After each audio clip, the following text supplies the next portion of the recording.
ये कहानी एक गांव की है जहाँ के लोग खुशी खुशी रहते थे। कुछ लोग घर चलाने के लिए खेतों में काम करते थे तो कुछ लोग घर चलाने के लिए बाजार में कुछ न कुछ बेचते थे। उसी गांव में एक ढाबा था जिसका नाम था पप्पू का ढाबा। पप्पू के ढाबे में पप्पू मटन चावल बेचता था। पप्पू बहुत ही जलनखोर था और सबको बस उल्टा सीधा बोलता था। एक दिन वो खड़ा था, तभी उसके पास से एक ठेले वाला जा रहा था तो वो उससे कहता है, ओ चाचा, ओ कहाँ चले आ रहे हो? तुमको कितनी बार कहा है कि मेरे ढाबे के सामने से मत जाया करो, तुम्हें समझ में नहीं आता क्या? क्यों भाई, भला ये रास्ता क्या तुम्हारे पिताजी ने खरीद कर रखा है? मेरी मर्जी, मैं कहीं से भी जाऊं। तुम्हें क्या दिक्कत है मेरे यहाँ से जाने से? तुम्हारे यहाँ आने से मेरे ढाबे पर पनौती लग जाती है। तुम छोटे लोग मेरे आलीशान ढाबे के सामने से जाते हो तो लोग सोचते हैं कि कैसे कैसे लोग इसके ढाबे के सामने से जाते हैं। ये लोग नहीं सोचते, ये सब तुम ही सोचते हो। पूरा गांव ये बात जानता है। तुम्हारे ऐसे बर्ताव की वजह से ही लोग तुम्हारे ढाबे पर जल्दी नहीं आते। भैया एक काम करो, तुम यहाँ से चलते बनो। तुमसे बात करके मुझे लगता है मेरा दिन खराब हो जाएगा। चलो जाओ यहाँ से। तभी वो आदमी अपना ठेला लेकर वहाँ से चला जाता है और दूसरी तरफ गांव में दो दोस्त होते हैं जो बहुत ही अच्छे दोस्त थे। दोस्त चलो कुछ खाकर आते हैं, आज बहुत भूख लग रही है। अच्छा चलो चलते हैं फिर खाने पर। दोस्त हम जाएंगे कहाँ? हमारे गांव में तो खाने पीने की चीजें बहुत ही कम मिलती हैं। हाँ तो चलो चलते हैं पप्पू के ढाबे पर, वहाँ जाकर मटन चावल खाकर आते हैं। चल सकते हैं दोस्त, पर वो तो बहुत ही महंगा देता है, साथ ही उसका स्वाद भी अच्छा नहीं होता। इतना भी महंगा कहाँ देता है, 100 रुपए प्लेट ही तो देता है। एक काम करो तुम चलो, तुम्हारे पैसे मैं दे देता हूँ। मेरे पास पैसे हैं, मैं अपने पैसे दे सकता हूँ अभी तो। ठीक है तुम्हारे पास कैसे होंगे, पर तुम समझो कि ये मेरी तरफ से पार्टी है। अब तुम इतना ज्यादा सोच मत, चलो मेरे साथ। तभी दोनों दोस्त पप्पू के ढाबे पर मटन चावल खाने के लिए जाते हैं। पप्पू के ढाबे पर आओ, पप्पू के मटन चावल खाओ, पप्पू के गुण गाओ और पप्पू के ढाबे का नाम पूरे गांव में फैलाओ। पप्पू भैया, तुम्हें ये इतना अच्छा डायलॉग किसने सिखा दिया? ये सब डायलॉग का सिलसिला तो हमारा सालों से चलता आ रहा है। पहले हमारे दादा बोलते थे, फिर उनके दादा बोलते थे और अब हम बोलते हैं। ठीक है पप्पू भैया, अभी बातचीत तो बहुत होती रहेगी। अभी बहुत तेज भूख लग रही है, इसलिए तो हमें फटाफट मटन चावल दे दो। तभी पप्पू दोनों को मटन चावल दे देता है। दोनों लोग मटन चावल खाते हैं और मटन चावल खाने के बाद कहते हैं, पप्पू भैया तुम्हारा मटन चावल तो उतना खास नहीं था, पर क्या करें, गांव में कोई और नॉनवेज की दुकान नहीं है। एक है तो वो भी दूसरे गांव का ठेले वाला है, चिकन वाला। कोई बात नहीं, ये लो तुम्हारे 100 रुपए। 100 रुपए नहीं, हमारा मटन चावल 200 रुपए प्लेट है। तुम्हें देने होंगे 400 रुपए। क्या बात कर रहे हो पप्पू भैया, 400 रुपए कौन से भाव से? तुम अपना भाव बढ़ा रहे हो भैया। भैया तुम्हें तो पता है सरकार ने सिलेंडर देना बंद कर दिया है, इसलिए सिलेंडर अब हमें महंगा मिल रहा है। इसलिए मटन वाले ने भी अपने मटन का दाम बढ़ा दिया है। वो कहता है कि सिलेंडर महंगा है, इसलिए मेरा मटन भी महंगा हो गया। बताओ अब इसमें हम न बढ़ाएं तो क्या करें? देखा दोस्त, मैंने कहा था उसके यहाँ से नहीं खाते, ये बहुत ही महंगा रहता है। हबीबी तुम कौन होती हो बीच में बोलने वाली? पप्पू भैया ये मेरा दोस्त है, जाने दो तुम अपने पैसे ले लो, हम अब यहाँ से जाते हैं। तभी दोनों किशोर के घर जाते हैं मस्ती और आराम करने के लिए। आ गए तुम दोनों नालायक एक साथ। माँ जी आप ऐसा क्यों कह रही हो? जब जब मेरा दोस्त आता है आप कुछ ना कुछ उल्टा कहना शुरू कर देती हो। और क्या करूं मैं, तुम दोनों इतने बड़े हो गए हो, कुछ काम करते नहीं, बस आवारा की तरह यहाँ वहाँ घूमना जानते हो। कुछ तो काम शुरू करो। माँ जी अभी हम भी कुछ काम करने का सोच रहे हैं, पर समझ नहीं आ रहा कि क्या काम करें। तू नालायक मेरे बेटे को खाने पीने के अलावा कुछ और नहीं सिखा सकता। उसे कुछ आइडिया दे, तुम दोनों मिलकर तो कुछ न कुछ काम कर ही सकते हो। माँ जी मैं सोच रहा था गांव में मटन का एक ही ढाबा है तो मटन का ही कुछ शुरू कर दूं, पर समझ नहीं आ रहा कि क्या बेचूं। दिमाग तो तेरा चलता है, पर बस दिमाग चलने से कुछ नहीं होता। मुश्किल काम करना नहीं होता, मुश्किल हमेशा काम करने का जो पहला पड़ाव होता है वही होता है। इसलिए पहले काम शुरू करो, बाकी चीज बाद में सोचना। ठीक है माँ जी, फिर हम आज ही मटन की दुकान पर जाते हैं और मटन लेकर आते हैं। भैया मटन कितने रुपए किलो है? मटन तो 800 रुपए किलो है। 800 रुपए किलो? इतना महंगा तो सोना भी नहीं आता। कल तक तो 500 रुपए किलो था। अभी सिलेंडर महंगा हो गया है, सरकार ने सिलेंडर महंगा कर दिया है, इसलिए मटन भी महंगा हो गया है। पर भैया सिलेंडर हो या तुम्हारे मटन से क्या लेना देना, मुझे थोड़ी सिलेंडर से मटन बनाना है। देखो भैया वो सब मैं नहीं जानता, सब दाम बढ़ा रहे हैं तो मैं भी दाम बढ़ाऊंगा। लेना है तो लो, नहीं तो यहाँ से जाओ। अच्छा ठीक है, तो कुछ तो तुम्हारे यहाँ सस्ता होगा। अभी देखा जाए तो मेरे पास ही मटन बोटी सस्ता है, चाहिए तो बोलो। मटन बोटी क्या होता है? हमने तो पहली बार सुना। तुम्हें ये भी नहीं पता कि मटन बोटी क्या होता है? गांव में लोग मटन बोटी बहुत खाते हैं। अगर तुम मटन बोटी लेकर जाओगे तो तुम्हें ज्यादा फायदा होगा। अच्छा ठीक है, तो ये मटन बोटी कितने रुपए की है? ऐसे तो 200 रुपए किलो होता है, लेकिन अभी 300 रुपए किलो हो गया है। बताओ कितने किलो दूं? एक काम करो, अभी तुम हमें 2 किलो दे दो। अगर हमारा धंधा अच्छा हुआ तो हम और भी लेकर जाएंगे। तभी दोनों वहाँ से मटन बोटी लेकर अपने घर चले जाते हैं। अगले दिन दोनों मटन बोटी बेचना शुरू कर देते हैं और तभी गांव के लोग ठेले की तरफ आते हैं। क्या बेच रहे हो भाई तुम दोनों? खुशबू तो बहुत अच्छी आ रही है। हम मटन बोटी बेच रहे हैं, 80 रुपए प्लेट, एकदम सस्ता और एकदम लजीज। मटन बोटी, भला ये कौन सी बला है जिसके बारे में हमने कभी नहीं सुना? ये मटन का ही एक हिस्सा है। इसे खाने से दिमाग तेज चलता है और हड्डियां भी मजबूत होती हैं। खेतों में काम करने के लिए खूब ताकत देगा। खा के देखो। क्या बात कर रहे हो? इसके इतने सारे फायदे हैं। अगर ऐसा है तो फिर लाओ एक एक प्लेट लगा ही दो। तभी दोनों मटन बोटी और चावल खाना शुरू करते हैं। खाने के बाद कहते हैं, भाई तुम लोगों का ये नया खाना जिसे तुम मटन बोटी कह रहे हो, ये तो बहुत ही अच्छा है और सस्ता भी है। देखना तुम्हारा धंधा खूब अच्छा चलेगा। अब हमें भी पप्पू के यहाँ महंगा मटन चावल खाने नहीं जाना पड़ेगा। तभी दोनों वहाँ से चले जाते हैं और पप्पू के ढाबे की तरफ से खेतों में जा रहे होते हैं। आओ आओ, पप्पू के मटन चावल खाओ और पप्पू के गुण पूरे गांव में गाओ। आओ आओ भैया, यहाँ आओ। हमें नहीं खाना तुम्हारे यहाँ से। हमने पहले ही मटन बोटी खा लिया है और वो भी 80 रुपए में। तो भला हम यहाँ क्यों खाएं? क्या कह रहे हो? मटन बोटी? भला मेरे अलावा इस गांव में कौन मटन बेच रहा है? कोई 2 दोस्त हैं जिन्होंने मिलकर मटन बोटी के ठेला लगाया है। बहुत ही सस्ता और अच्छा खाना देते हैं वे लोग, इसलिए गांव के सभी लोग वहाँ खाने जा रहे हैं। तुम्हारा ढाबा तो अब बंद हो गया समझो। तुम लोग कौन होते हो मेरे ढाबे के बारे में ऐसा बोलने वाले? चलो भागो यहाँ से तुम दोनों।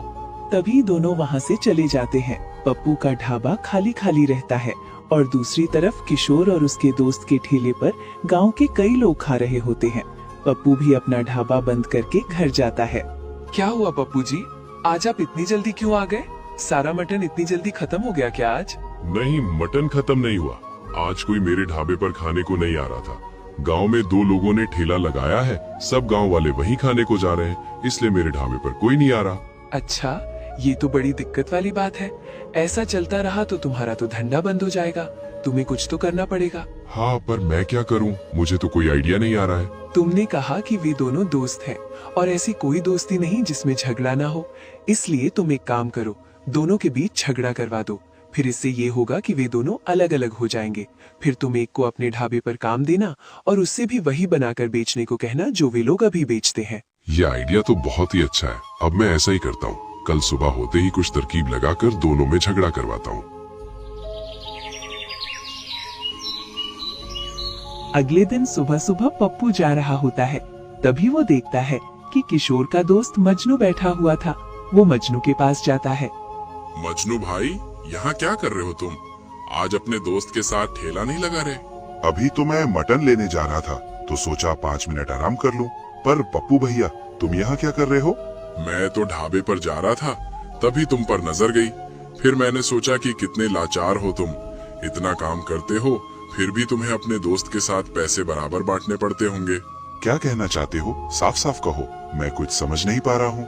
मैं ये कह रहा हूँ कि तुम अपने दोस्त से ये कहो कि मुझे आधे से भी ज्यादा पैसा चाहिए। मैं बहुत जान लगाता हूँ। अगर इतना काम तुम मेरे यहाँ करते तो मैं तुम्हें और पैसे देता। क्या बात कर रहे हो पप्पू भैया? मेरे काम के हिसाब से मुझे और पैसे मिलने चाहिए थे। हाँ बिल्कुल, मैं तो इतने कम पैसों में कभी काम नहीं करता। चलो मैं अब यहाँ से जाता हूँ। तभी पप्पू मजनू के अंदर आग लगाकर वहाँ से चला जाता है और मजनू सोच में पड़ जाता है। पप्पू भैया बात तो सही कह रहे हैं। मैं इतना काम करता हूँ कि मुझे बहुत कम मिलता है। इतने कम पैसों से भला मेरा घर कैसे चलेगा? आ गए मजनू, तुमने आने में बहुत ही देर कर दी। क्या बात है? कुछ नहीं दोस्त, मैं बस यूं ही कुछ सोच रहा था। तभी मेरे दिमाग में आया कि मैं तो काम बहुत करता हूँ, लेकिन तुम मुझे पैसे बहुत कम देते हो। मुझे और पैसे चाहिए। ये तुम क्या कह रहे हो दोस्त? तुम्हें तो पता है हम आधा आधा पैसा लेते हैं। काम शुरू होने से पहले ही हमने ये सोचा था कि जो भी मुनाफा होगा हम उसका आधा आधा लेंगे। फिर अब तुम्हें ज्यादा पैसे क्यों चाहिए? दोस्त, मैं भी यही सोच रहा था कि मैं इतना सारा काम करता हूँ, अगर मैं इतना काम कहीं और करूंगा तो मुझे इससे भी ज्यादा पैसे मिल जाएंगे। दोस्त, तुम्हें ये बात समझनी पड़ेगी, हमारा धंधा भी नया है, हमें अभी कम मुनाफा होता है। अगर तुम्हें ज्यादा मुनाफा चाहिए तो तुम अपना कहीं और काम देख लो, मैं तुम्हें ज्यादा पैसे नहीं दे पाऊंगा। ठीक है, फिर तुम्हारा धंधा तुम्हें मुबारक हो, मैं तो यहाँ और काम नहीं कर सकता। इतना कहकर मजनू वहाँ से चला जाता है और पप्पू के ढाबे पर आता है। पप्पू भैया, तुम सही कह रहे थे, किशोर तो बहुत ही लालची है। मैंने उससे थोड़े से ज्यादा पैसे क्या मांगे, उसने तो मुझे काम से ही निकाल दिया। देखना, मैंने कहा था ना, ये धंधे वाले कुछ लोग ऐसे ही होते हैं, दोस्ती को नहीं देखते, बस पैसा देखते हैं। इसलिए तुम एक काम करो, मेरे यहाँ काम करो, मैं तुम्हें अच्छे खासे पैसे दूंगा। ठीक है पप्पू भैया, फिर मैं कल से तुम्हारे यहाँ काम पर लग जाऊंगा। पर तुम मुझे ये बताओ कि मुझे करना क्या क्या होगा। काम तुम्हारा बहुत ही आसान है। तुम जैसे अपने दोस्त के यहाँ मटन बोटी बनाते थे, वैसे ही अब तुम मेरे यहाँ मटन बोटी बनाना। पर पप्पू सेठ, मुझे तो मटन बोटी बनाना नहीं आता, किशोर ही मटन बोटी बनाता था। तुम इतने समय से उसके साथ हो, मुझे पता है तुम कुछ न कुछ कर ही लोगे, इसलिए कल से काम शुरू कर देना। तभी अगले दिन मजनू मटन बोटी बनाकर बेचना शुरू कर देता है और आवाज देने लगता है, आओ आओ, पप्पू के ढाबे पर आओ और मटन बोटी खाओ। ऐसा मटन बोटी कहीं नहीं खाया होगा, एक बार खाओगे तो उंगलियां चाटते रह जाओगे। अरे मजनू भाई, क्या तुम भी मटन बोटी बेच रहे हो, और वो भी पप्पू के ढाबे पर? तुम तो अपने दोस्त के साथ काम करते थे ना? हाँ करता था, पर मुझे वहाँ पैसे बहुत कम मिलते थे। इतना अच्छा मटन बोटी बनाता था मैं, सारा काम भी मैं ही करता था, फिर भी वो किशोर मुझे कम पैसे देता था, इसलिए मैंने काम छोड़ दिया। अच्छा, मतलब किशोर के ठेले का मटन बोटी तुम बनाते थे? इसका मतलब अब तुम चले गए हो तो किशोर के मटन बोटी में पहले वाला स्वाद नहीं होगा। हाँ, बिल्कुल सही कहा, सारा स्वाद तो मेरे हाथ में था। मेरे जाने के बाद अब उसके मटन बोटी में वो स्वाद नहीं आएगा। तभी मजनू दोनों को मटन बोटी खाने के लिए दे देता है और दोनों मटन बोटी खाने के बाद कहते हैं, मजनू भाई, क्या झूठ कह रहे थे तुम? तुम्हारा मटन बोटी तो एकदम गंदा है, ना तो नमक बराबर है, न ही मसाले ठीक हैं। इसे खाकर तो हमारे पेट में झरझरी हो जाएगी। ये सब खाकर तो हमारा पूरा दिन अब बाथरूम में ही निकल जाएगा। इतना कहकर दोनों वहाँ से चले जाते हैं और अब खराब मटन बोटी की वजह से पप्पू का ढाबा पूरा का पूरा खाली ही रह जाता है। तभी शाम को पप्पू वहाँ आता है और कहता है, मजनू भाई, आज तो तुमने धंधे में आग ही लगा दी होगी, है ना? नहीं पप्पू भैया, आज तो धंधा बहुत खराब हुआ। सुबह से 2 प्लेट मटन बोटी बेचा हूँ, वो भी बिना पैसे दिए चले गए, ये कहकर कि बहुत खराब मटन बोटी है। अच्छा, ऐसा क्या? लाओ फिर जरा मुझे एक प्लेट खिलाओ तो मैं देखता हूँ मटन बोटी कैसा है। तभी पप्पू मटन बोटी खाता है और खाने के बाद कहता है, वाह वाह लाडले, तूने तो इतना खराब मटन बोटी बनाया है कि क्या कहूँ। इसमें इतना सारा मसाला है, इसे खाकर तो लोगों के पेट में झरझरी हो जाएगी। तुझे तो मटन बोटी थोड़ा भी बनाना नहीं आता। हाँ पप्पू भैया, वही तो मैंने कहा था तुम्हें कि मुझे मटन बोटी बनाना नहीं आता। फिर तुझे क्या ही आता है? तुझसे अच्छा तो मुझे यहाँ तेरा दोस्त मिल जाता काम करने को। तू तो किसी काम का नहीं है। एक काम कर, भाग यहाँ से। तू यहाँ रहेगा तो मेरा धंधा और खराब होगा। इससे अच्छा तू यहाँ से जा, मैं मटन चावल ही बनाकर बेच लूंगा। तभी पप्पू मजनू को वहाँ से भगा देता है। मजनू वहाँ से निकाल दिए जाने के बाद वापस अपने दोस्त के पास आता है। अरे मजनू, तुम यहाँ, बताओ कैसे आना हुआ? मैं तुम्हारी क्या मदद कर सकता हूँ? दोस्त, मुझे पप्पू ने काम से निकाल दिया। मैं लालच में वहाँ काम करने गया था, लेकिन मेरी लालच की वजह से ना तो मैं यहाँ का रहा, ना ही वहाँ का रहा। अब मुझे कुछ समझ नहीं आ रहा कि क्या करूँ, इसलिए मैं तुम्हारे पास आ गया। क्या तुम मुझे अपने पास काम दे दोगे? तुम मुझे कम पैसे दोगे तो भी चलेगा। दोस्त, तुम कैसी बात कर रहे हो? मैं भला तुम्हें कम पैसे क्यों दूंगा? मुझे पता था कि कभी ना कभी तुम सही रास्ते पर आ ही जाओगे, इसीलिए हम जैसे पहले थे वैसे ही रहेंगे। हम जितना भी मुनाफा होगा उसे आधा आधा बांटेंगे। दोस्त, मैंने तुम्हारे साथ इतना कुछ किया, लेकिन उसके बाद भी तुम मेरे साथ इतने अच्छे से बर्ताव कर रहे हो। तुम सच में मेरे बहुत सच्चे दोस्त हो। अगले दिन से दोनों साथ में वापस मटन बोटी बेचना शुरू कर देते हैं। दूसरी तरफ इनके चक्कर में पप्पू का ढाबा नहीं चल रहा था। पप्पू तभी सोच में पड़ जाता है। इन दोनों का तो मुझे कुछ करना ही पड़ेगा। दोनों को अब मुझे एक साथ ही सबक सिखाना पड़ेगा। इन्हें समझाना पड़ेगा कि एक घायल शेर से पंगा नहीं लेते। घायल हूँ इसीलिए घातक हूँ। तभी पप्पू बदला लेने के लिए वहाँ से जाता है और मटन वाली दुकान पर आता है। सुनो मटन वाले भैया, तुम्हें मैं 5000 रुपए दूंगा। तुम्हें बस मेरा एक काम करना होगा। कैसा काम पप्पू भैया? गांव में 2 लोग होंगे जो तुम्हारे पास से मटन बोटी लेते होंगे। तुम एक काम करो, जब वे लोग आए तो उन्हें सड़ा हुआ मटन बोटी दे देना। पप्पू भैया, अगर मैं ऐसा करूंगा तो कोई दिक्कत तो नहीं होगी ना? अगर उसे खाकर लोगों का पेट खराब हुआ या लोग बीमार पड़े तो? तुम उसकी चिंता मत करो, तुम बस पैसे देखो। 5,000 रुपए तुम्हें मिलेंगे बिना कुछ किए। हर तरफ से तुम्हारा ही मुनाफा है। ये सब सुनकर अली के मन में लालच आ जाता है और वो तैयार हो जाता है। अगले दिन दोनों लोग सड़ा हुआ मटन बोटी से मटन बनाकर बेचना शुरू कर देते हैं और जब गांव के 2 लोग मटन बोटी खाते हैं तब उनका पेट दर्द होना शुरू हो जाता है। वे लोग कहते हैं, किशोर भाई और मजनू भाई, ये तुमने अच्छा नहीं किया। तुम लोगों को सड़ा हुआ मटन चावल खिला रहे हो।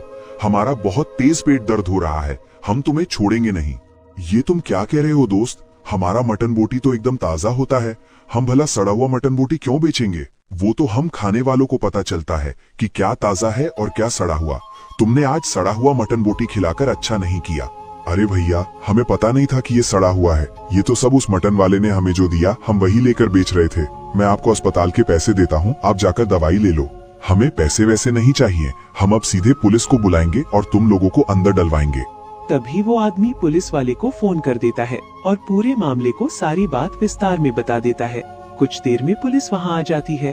क्या भाई, तुम वही तो नहीं हो जो सड़ा हुआ मटन सबको खिला रहे हो, जिसकी वजह से गांव वालों का पेट दर्द हो रहा है? सर जी, हम सड़ा हुआ नहीं खिलाते हैं, लेकिन आज शायद कुछ गड़बड़ हो गई है, इसलिए सड़ा हुआ मटन बन गया है। मुझे लगता है कि मटन वाले ने हमें सड़ा हुआ मटन दिया है। देखो, वो सब मैं नहीं जानता, मैंने तुम जैसे बहुत देखे हैं। सड़ा हुआ मटन सस्ता लेकर मटन बनाते हैं और मुनाफे के चक्कर में सब लोगों को बीमार करते हैं। सर जी, ये सब मेरी गलती है, मैंने ही सड़ा हुआ मटन लेकर आया था। आप मुझे जेल लेकर जाइए, इसमें एक किशोर की कोई भी गलती नहीं है। अच्छा हुआ तूने अपने मुंह से कबूल कर लिया, वरना तो मैं तेरे दोस्त को भी लेकर जाता। चल तू मेरे साथ जेल में। सर जी, पर मेरी बात तो सुनिए। पुलिस वाला किसी की कुछ नहीं सुनता और मजनू को जेल में लेकर जाता है। ये सब होते हुए किशोर बस शांति से देखता रहता है।